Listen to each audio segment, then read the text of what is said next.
আসসালামু আলাইকুম চাচা, একটা কথা বলবো? কি কথা বাবা? বলো। চাচা, আপনারা তো এই এলাকায় আর দেখি নাই। আপনি তো নরবাড়ি মসজিদে নামাজ পড়তেন, আজকে তো লাইলাতুল কদর। এখন আপনি যে হঠাৎ বাবা মারছেন কি লেগা?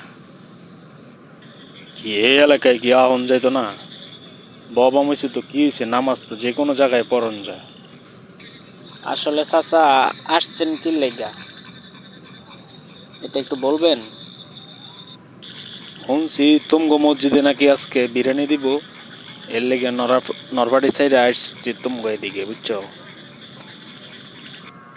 এর লেগে তো কই যে নরবাড়ির মানুষ হঠাৎ বাবা মারছে কি লেগা। আসলে লাইলাতুল কদরের দিন যে মসজিদে বিরিয়ানি দেয়, সেই মসজিদে অনেক এলাকার মানুষই আহে চাচা। হট বেড়া, কি গস, পোলাপাইনের মতো থাক।